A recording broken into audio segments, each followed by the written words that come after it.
Bonjour à tous et bienvenue sur le vol ADC 097 en provenance du Maroc et à destination de l'aéroport Marseille-Provence.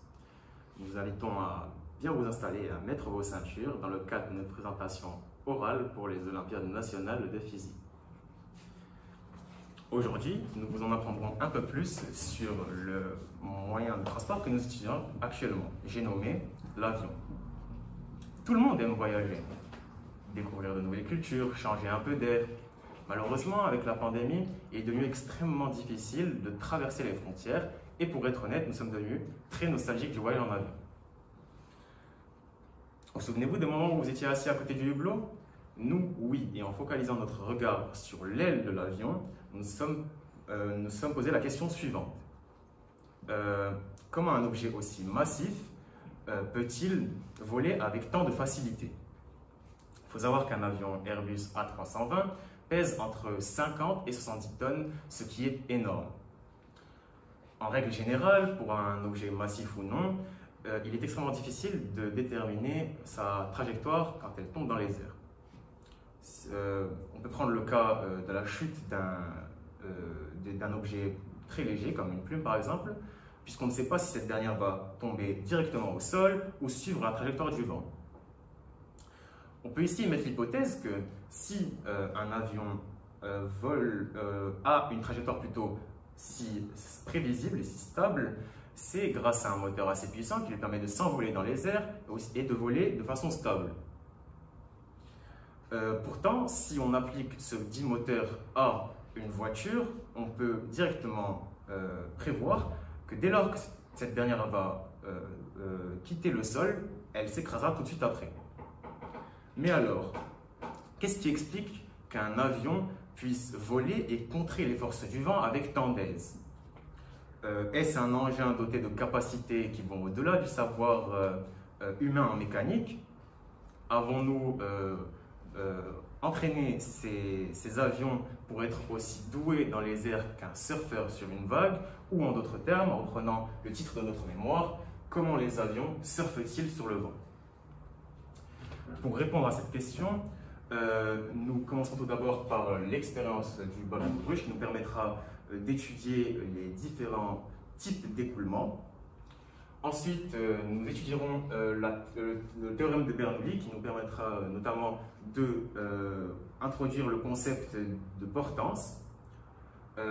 Après cela, nous nous pencherons sur le type de pitot ainsi que son expérience pour enfin terminer par l'expérience du sèche-cheveux qui permet ici d'étudier l'effet du vent sur un profil d'aile.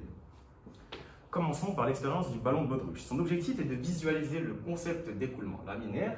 Pour ce faire, nous allons tout d'abord remplir un ballon de baudruche d'eau, pour ensuite former une case à partir de bandes de scotch résistantes à cette dernière, et enfin trouer la case formée avec une aiguille. Débutons l'expérience. On peut l'observer sur cette expérience, l'écoulement du fluide est délimité en deux parties. Il est assez particulier.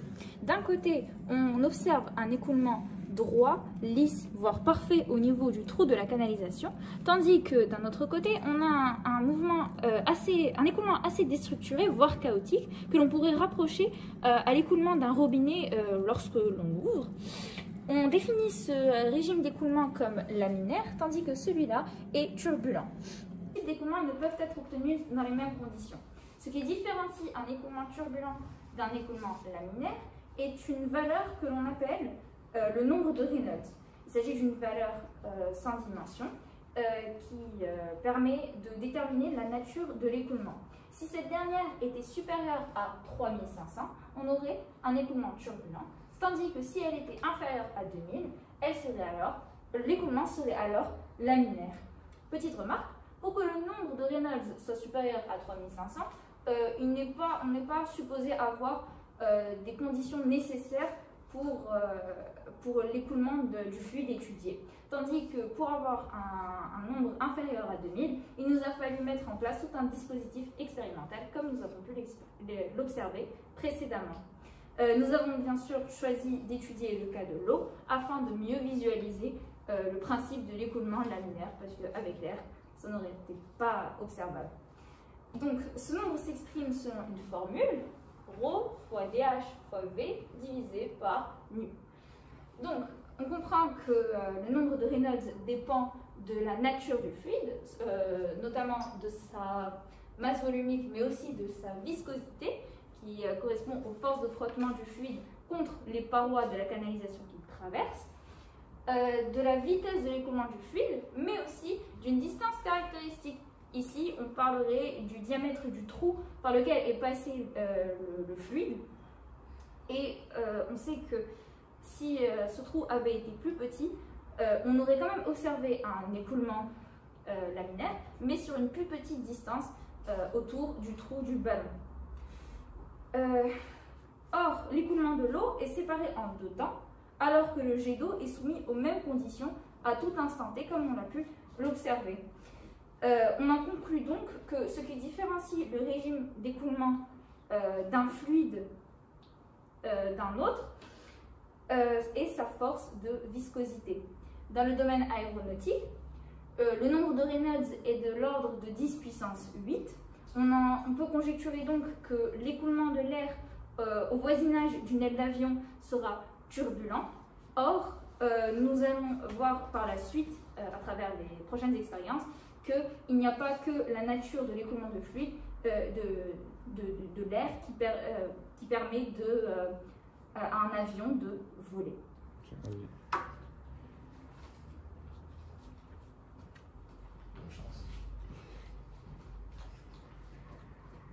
Comme nous avons cherché à comprendre comment l'écoulement de l'air autour d'un avion permettait de voler, cela nous a mené à découvrir un nouveau théorème, le théorème de Bernoulli.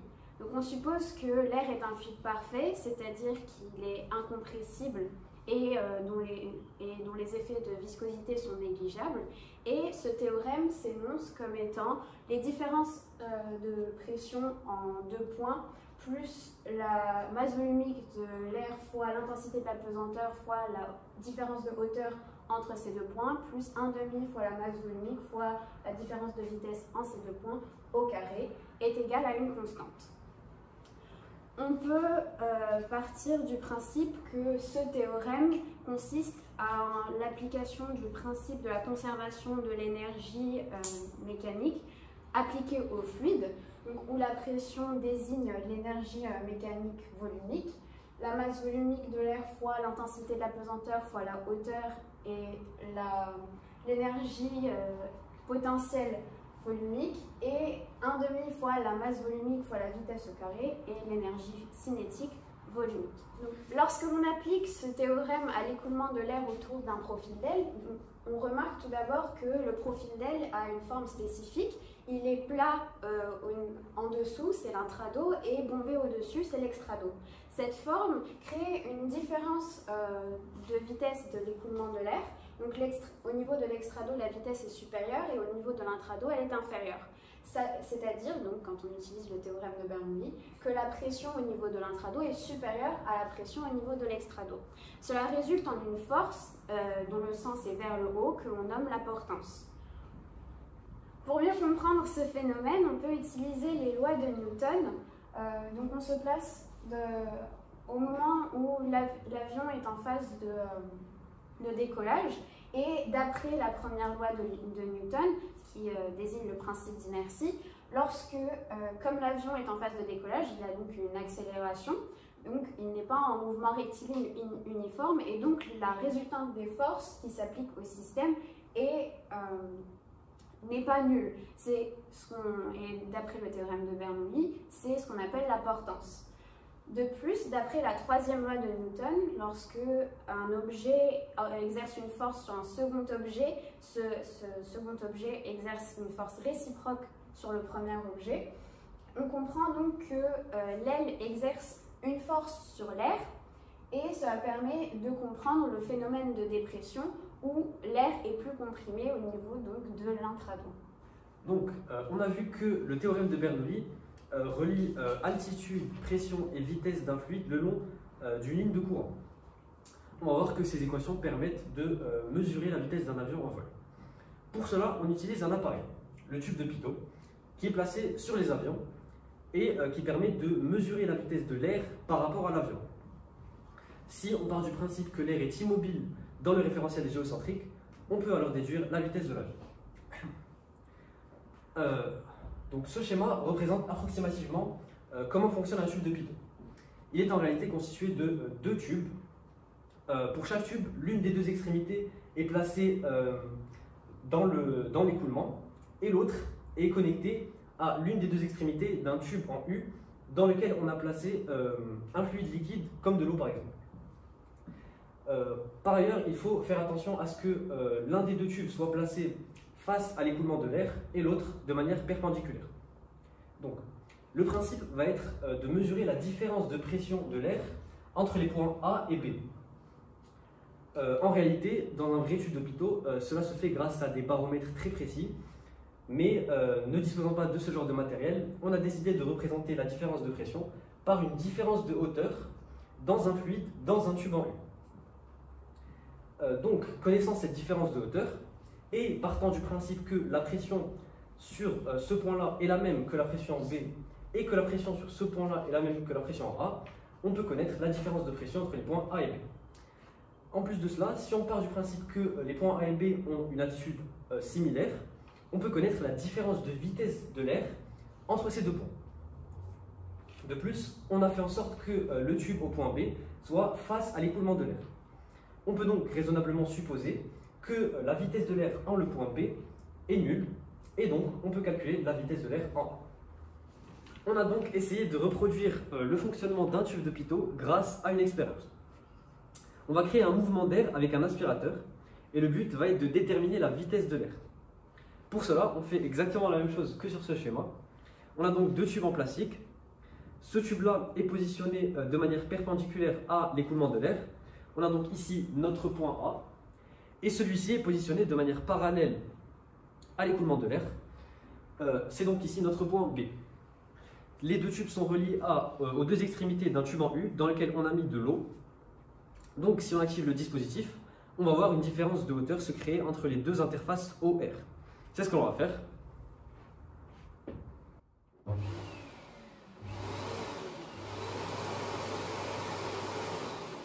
On a donc vu que notre H valait 11 cm. Pour déterminer la vitesse en A, il nous faut donc écrire l'équation de Bernoulli entre les points A et B. On a donc la pression en A plus la masse volumique de l'air fois G fois l'altitude du point A plus 1/2 de la masse volumique de l'air fois la vitesse en A au carré, qui est égal à la pression en B plus la masse volumique de l'air fois G fois l'altitude de B plus 1/2 de la masse volumique de l'air fois la vitesse en B au carré. On sait que les deux points ont une altitude similaire, donc on peut supprimer les termes ρr-gza et ρr-gzb.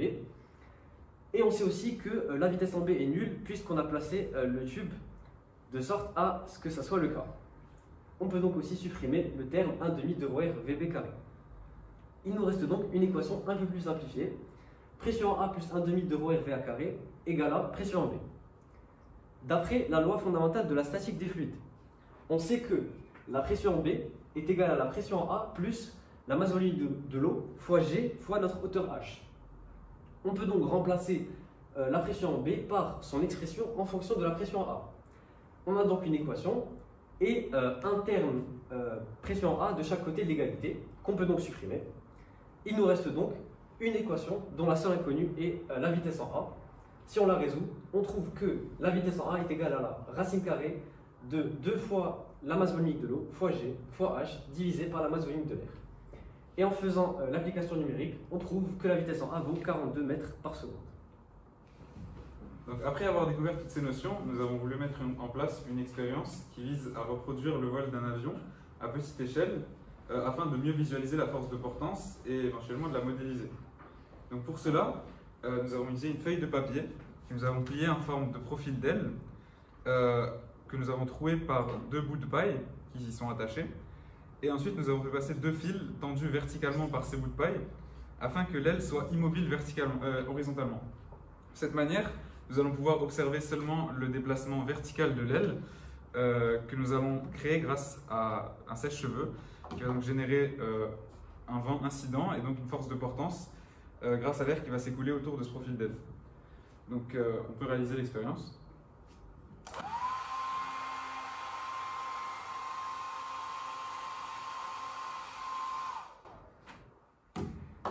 Donc comme nous avons pu le voir, l'aile a en effet décollé, ce qui montre bien la présence d'une force de portance. Et après plusieurs prises, on a filmé cette expérience de profil et on a pu obtenir un déplacement suffisamment fluide pour le modéliser numériquement. Donc on est passé sur un logiciel de traitement de données et on a fait un pointage pour récupérer les valeurs de la position de l'aile en fonction du temps. Et puisque le déplacement horizontal est négligeable, on a pu représenter donc sur le logiciel l'ordonnée de notre système en fonction du temps. On remarque que les valeurs semblent proportionnelles au temps, donc on peut modéliser ça par une fonction linéaire et on peut écrire donc que y de t égale k fois t. Si on dérive ensuite cette relation, on trouve la vitesse verticale de notre système qui égale à la constante k. Donc la vitesse est constante. Et si on dérive encore une fois, on a l'accélération verticale qui va être égale à la dérivée d'une constante, donc 0. Puisque le déplacement en x est négligeable, on en déduit que l'accélération de notre feuille est nulle. Par ailleurs, on peut établir un bilan des forces sur notre système.